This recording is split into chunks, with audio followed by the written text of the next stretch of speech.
Welcome to Bharosa news బులెటిన్ల ముందుగా headlines. బడిబాట కార్యక్రమంలో పుస్తకాలు మరియు యూనిఫామ్ల పంపిణీ.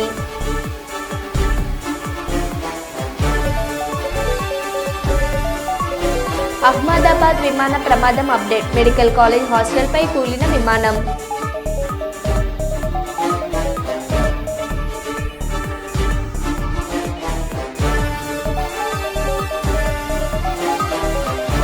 మృత్యుంజయుడు రమేష్కు ప్రధాని మోదీ పరామర్శ.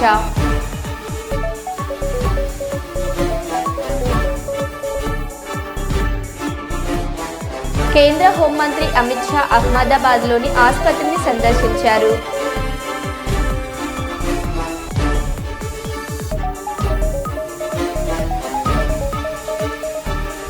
టేకుమట్ల పిఎంశ్రీ ప్రాథమికోన్నత పాఠశాలలో అక్షరాభ్యాసం చేపించిన మంచిర్యాల జిల్లా కలెక్టర్.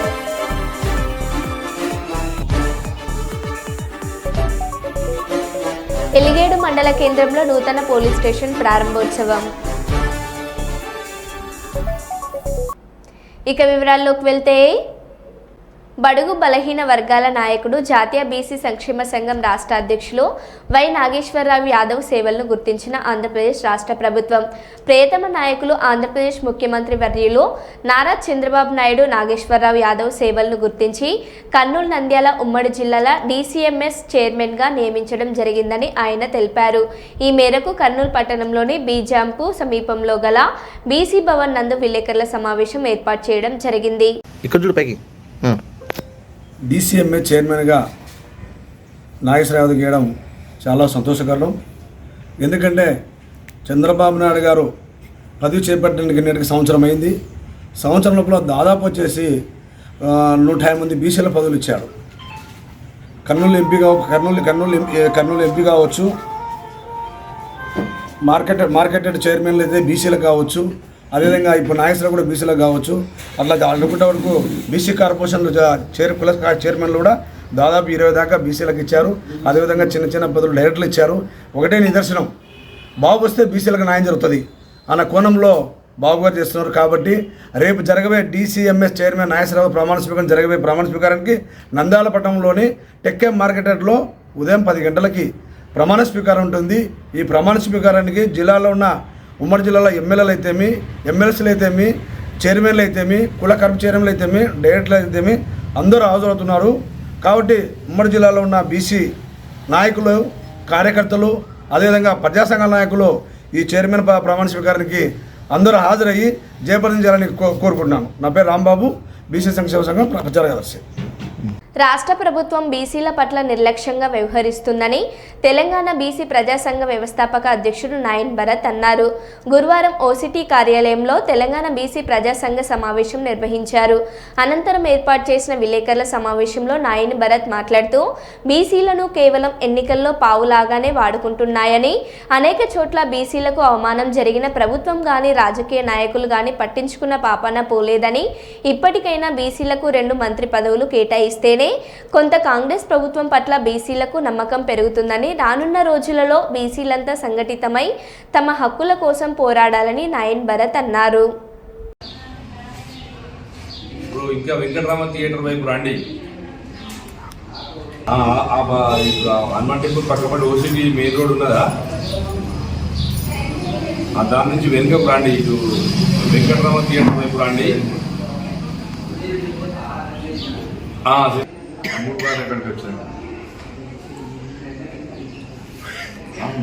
కాడికి బీసీలను అనగదొక్కుంటూ రాజకీయంగా, ఉద్యోగ రంగంగా అన్ని రకాలుగా బీసీలను మోసం చేస్తున్నటువంటి ప్రభుత్వం ఉన్నది అంటే ముమ్మాటికి అది కాంగ్రెస్ ప్రభుత్వమే. శాఖ లేకపోవడం బాధాకరం. అంటే కొన్ని బాగా దిగువ ఉన్నటువంటి శాఖలో బీసీలకు ఇచ్చి ప్రధానమైనటువంటి అగ్రవర్ణాల చేతులు పెట్టుకోవడం అనేది తీవ్రంగా ఖండిస్తూ ఉన్నాం. అదేవిధంగా ప్రభుత్వానికి ఇవాళ తెలంగాణ బీసీ ప్రజా సంఘం తరఫున కాంగ్రెస్ ప్రభుత్వానికి వాళ్ళ సూచన తెలుస్తున్నాం. స్థానిక సంస్థల ఎన్నికల ముందు మీరు ఇచ్చినటువంటి వాగ్దానం ఏతున్నదో నెరవేర్చిన తర్వాత ఎన్నికలకు మీరు సిద్ధం కావాలి. 42% బీసీ రిజర్వేషన్లు పెంచిన తర్వాతే మీరు ఎన్నికల నోటిఫికేషన్ ఇవ్వాలని చెప్పి ఈ మీడియా పూర్వకంగా తెలియజేస్తా ఉన్నాం. బీసీలను మరోసారి మోసం చేయాలని చూస్తే మరి అనేక సంఘాలు ఏకమై సిద్ధంగా ఉన్నాయి, మీకు బుద్ధి చెప్పడానికి కూడా సిద్ధంగా ఉన్నారు. ఇవాళ ఈ వరంగల్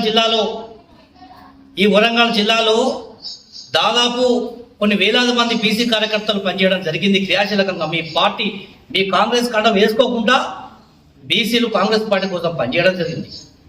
ఒక ఎమ్మెల్యే నటుడు, ఒక బీసీ నాయకుడు, మరి పార్టీ కోసం పనిచేసిన నాయకుడు ఒక ఎమ్మెల్యే దగ్గర పోయి డబుల్ బెడ్రూమ్ కోసం పోతే ఆయన మాట్లాడినటువంటి భాష, ఆయన మాట్లాడినటువంటి తీరు నిజంగా బాధాకరం.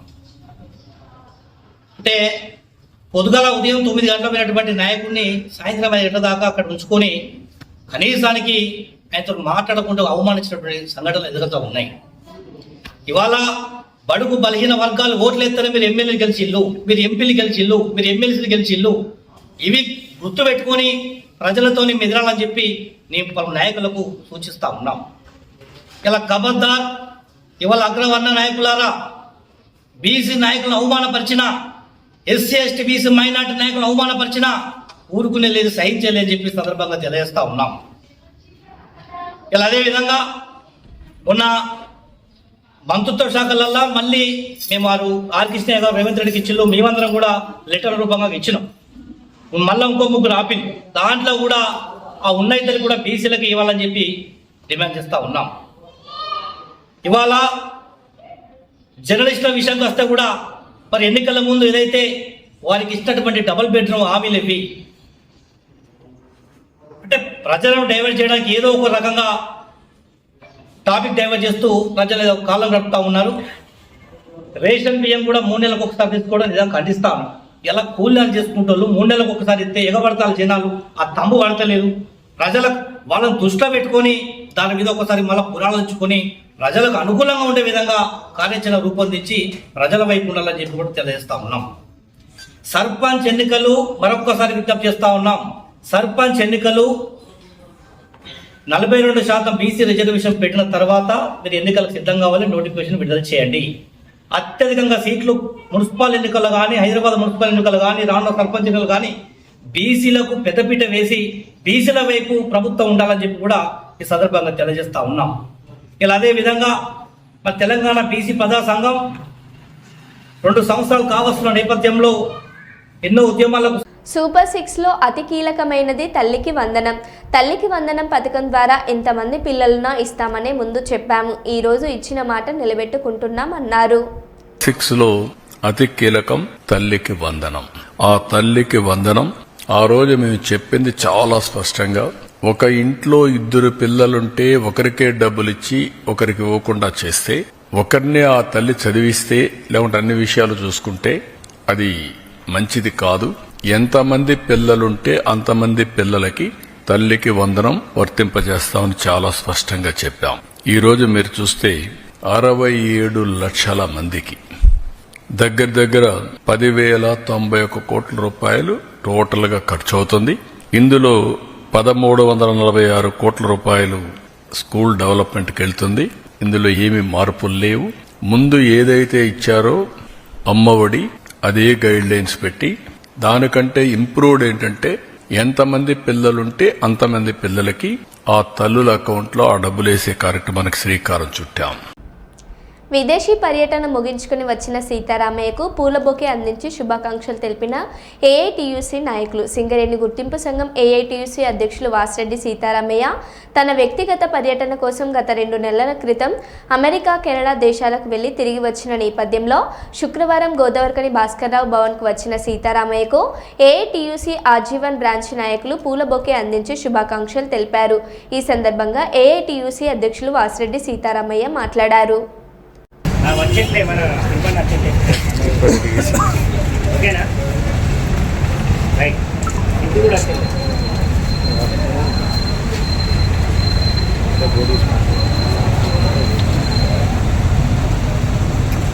ఏఐటీయూసీ జిందాబాద్ ఏఐటీయూసీ జిందాబాద్ సింగరేణి కార్మిక వర్కర్స్ యూనియన్ వర్ధిల్లాలి సింగరేణి కార్మిక కార్మికుల ఐక్యత వర్ధిల్లాలి.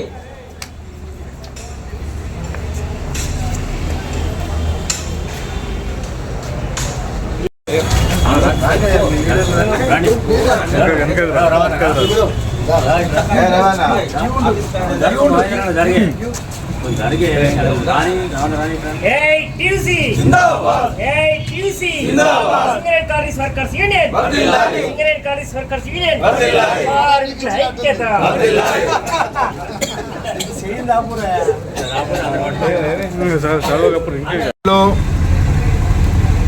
గత సంవత్సరం గుర్తింపు కార్మిక సంఘం ఎన్నికలైన తర్వాత ఏఐటీసీ యూనియన్ గుర్తింపు సంఘంగా గెలవగానే యాజమాన్యానికి కొన్ని డిమాండ్లు పెట్టాం. అందులో ప్రధానంగా కార్మికుల పిల్లల చదువులు ఇప్పుడున్నటువంటి స్కూళ్ళల్లో సరైన పద్ధతిలో లేవు.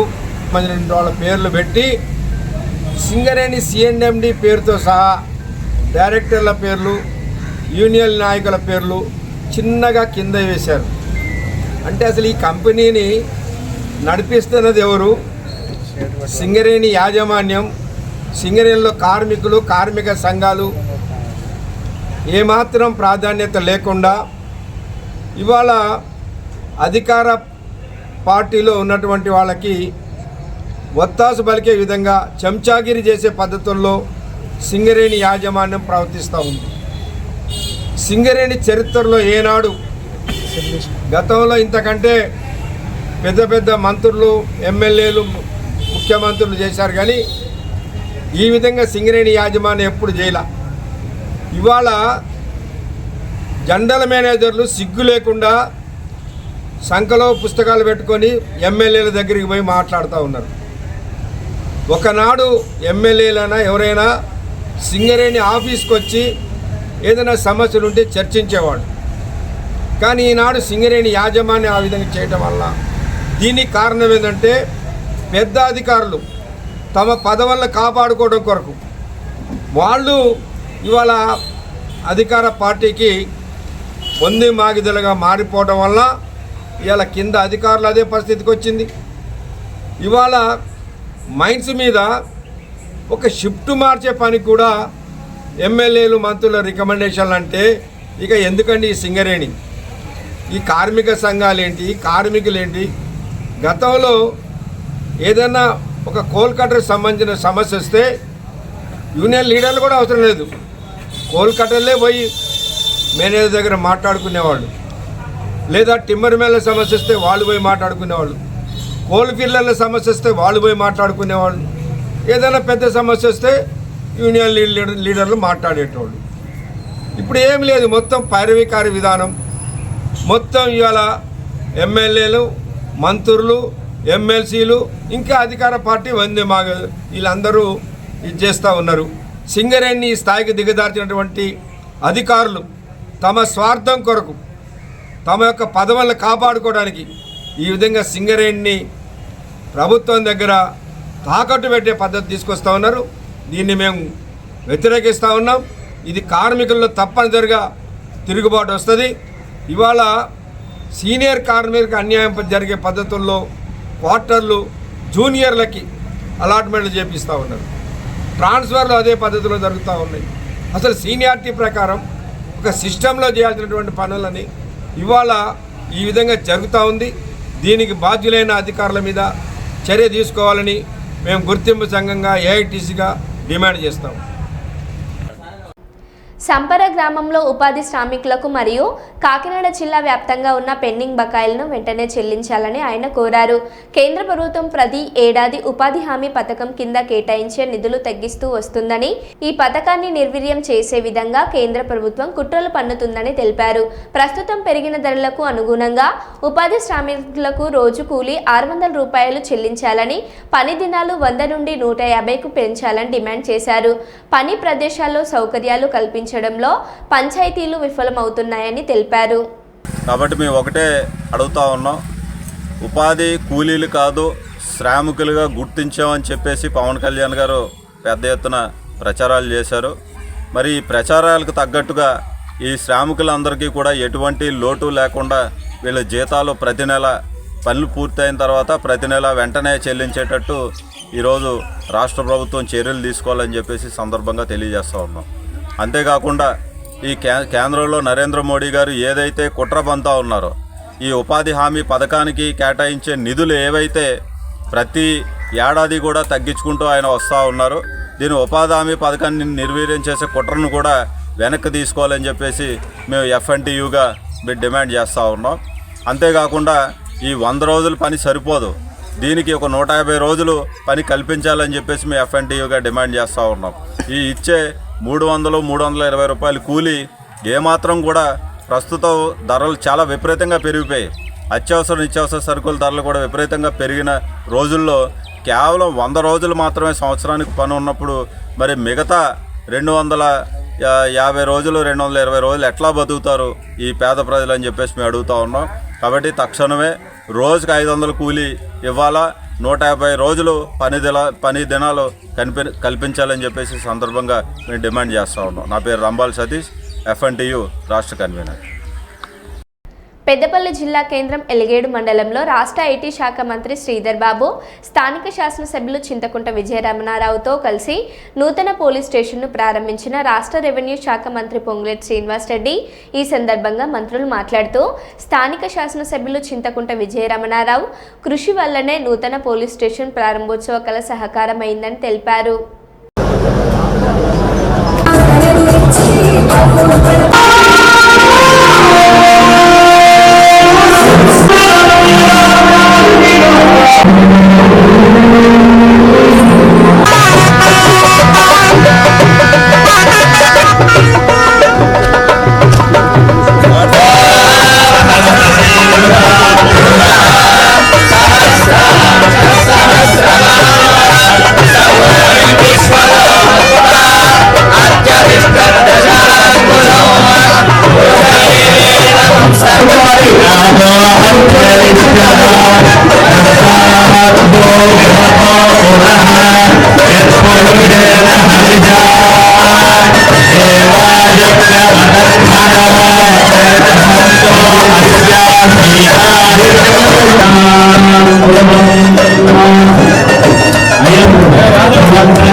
గౌరవ శ్రీ దుద్దిల్ల శ్రీధర్ బాబు సార్ గారిని, గౌరవ సిపి రామగుండం గారికి, ఎలిగేడు గారిని సత్కరించవలసిందిగా కోరుచున్నాం.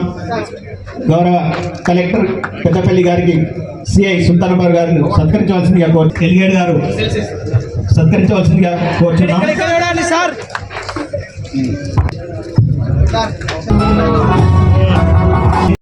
భూములున్న ఆసాములకి, రైతులకి పూర్తి భద్రత కల్పించే ఈ భూభారతిని తేవటమే కాకుండా ఈ 20వ తారీఖు లోపు అన్ని గ్రామాలకు రెవెన్యూ అధికారులు వచ్చారు. మీ సమస్యలు మీ గ్రామంలోనే వచ్చి తీసుకొని మీ దగ్గరే పరిష్కరిస్తారు. ఏ ఒక్క వ్యక్తి కూడా ఆలి మెడలో ఉన్న తాలిని అమ్ముకొని కోట్ల చుట్టూ తిరగకుండా ఉండే విధంగా మన ఇందిరమ్మ ప్రభుత్వం మొన్న ఉగాది నుంచి ధనికులు తినే సన్న బియ్యాన్ని ఇచ్చిన మన ప్రభుత్వం పేదవాడి చిరకాల కోరిక గడిచిన 10 సంవత్సరాలలో ఒక చిన్న ఇల్లు కట్టుకోవాలనే కోరిక ఆనాటి ప్రభుత్వంలో కలలాగానే మిగిలిపోతే మీరు తెచ్చుకున్న ఇందిరమ్మ ప్రభుత్వంలో మొదటి విడత 4.5 లక్షలు 22,500 కోట్లతో మీ అభిమాన నాయకులు స్థానిక శాసనసభ్యులు చెప్పినట్లు ఈ మండలం ఏర్పడి సుమారు 24 సంవత్సరాలు అయినా ఇక్కడ పోలీస్ స్టేషన్ ని మళ్ళీ మండలం ఎవరైతే తీసుకురావడానికి ప్రధాన పాత్ర పోషించారో మరి వారు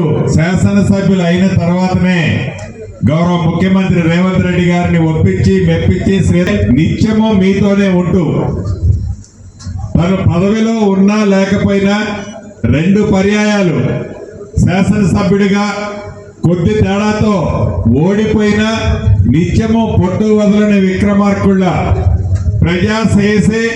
ప్రజల కష్టాలే తన కష్టాలుగా భావించి నిత్యము మీలో మమేకమై ఉండబట్టే 3వ పర్యాయం మీ దీవెనలతో ఇందిరమ్మ ప్రభుత్వంలో మీ శాసనసభ్యుడు వాటా కూడా పంపించినందుకు మనస్ఫూర్తిగా మిమ్మల్ని కూడా అభినందిస్తున్నాం. ఎందుకంటే జనరల్గా ఎమ్మెల్యే ఎన్నికలు లేకపోతే ఎన్నికలంటూ వచ్చేసరికి ఎక్కడి నుంచో వచ్చి వాళ్తుంటారు. ఎన్నికలు అయిపోయిన తర్వాత గెలిచినా ఉండరు, ఓడిపోయినా. తెచ్చుకున్న ఈ ఇందిరమ్మ ప్రభుత్వంలో రాష్ట్ర ఆర్థిక పరిస్థితి బాగలేకపోయినా ఇచ్చిన ప్రతి మాటని వీలైనన్ని చేస్తూ ఆనాటి ప్రభుత్వము ఏవైతే సంక్షేమాలు అభివృద్ధి కార్యక్రమాలు చేశామని చెబుతున్నారో వాటిలో ఏ ఒక్క కార్యక్రమాన్ని కూడా పక్కన పెట్టకుండా ప్రతి కార్యక్రమాన్ని చేస్తా ప్రజల సంక్షేమం కోసం, పేదోడి సంక్షేమం కోసం ఎలా పనిచేస్తుందో మీరు ప్రత్యక్షంగా చూస్తున్నారు. అంతేకాదు అనేక సంక్షేమ కార్యక్రమాలతో పాటు ఆనాటి ధరణితో ఏవైతే భూములున్న ఆసాములు రైతులు ఇబ్బంది పడ్డారో, ఏదైతే నలుగురు వ్యక్తులు 4 గోడల మధ్య విమానంలో 1.25 లక్షల లీటర్ల ఇంధనం ఉన్నట్లు కేంద్ర హోంమంత్రి అమిత్ షా స్పష్టం చేశారు. క్షణాల్లో నేల కూలిన వెంటనే భారీగా మంటలు వ్యాపించడంతో ప్రయాణికులను రక్షించేందుకు అవకాశం లేకుండా పోయిందన్నారు. ప్రస్తుతం మృతదేహాల వెలికితీత దాదాపుగా పూర్తయిందని, DNA శాంపిల్స్ సేకరణ జరుగుతుందని అన్నారు. ఈ ఘోర ప్రమాదంపై ప్రభుత్వం సమగ్ర దర్యాప్తు జరిపిస్తుందని వెల్లడించారు. दुर्घटनाग्रस्त हुई और कई पैसेंजर इसके अंदर हताहत होने की संभावनाएं हैं। इस घटना से पूरा देश क्षुब्ध है और पूरा देश एक साथ पूर्ण संवेदनाओं के साथ ये जो दुर्भाग्यपूर्ण हादसे में पैसेंजर हताहत हुए हैं, इनके परिजनों के साथ खड़ा है। सबसे पहले मैं भारत सरकार, गुजरात सरकार, भारत सरकार के प्रधानमंत्री जी और गुजरात सरकार की ओर से भी जो लोग हताहत हुए हैं इनके परिजनों के प्रति गहरी संवेदना व्यक्त करता हूं। 10 ही मिनटों में हादसे के भारत सरकार के पास सूचना पहुंची। तुरंत ही मैंने मुख्यमंत्री जी, यहाँ के गृह मंत्री, होम डिपार्टमेंट के control room, civil aviation department, civil aviation मंत्री, सभी से संपर्क किया। प्रधानमंत्री जी का भी तुरंत ही फोन आ गया और भारत सरकार और गुजरात सरकार के सभी डिपार्टमेंट एक साथ होकर राहत और बचाव कार्य में लगे। इस विमान में कुल मिलाकर 230 यात्री देश के और विदेश के और 12 क्रू मेंबर सवार थे। इसमें से एक यात्री का बचने का अच्छा समाचार मिला है, मैं उनको मिलकर आया हूं। मृत्यु का आंकड़ा तो DNA परीक्षण और यात्रियों की पहचान के बाद ही अथॉरिटी अधिकृत रूप से घोषित करेगी, मगर जो यात्री बचा है उसको मैं मिलकर आया हूं। घटना के तुरंत बाद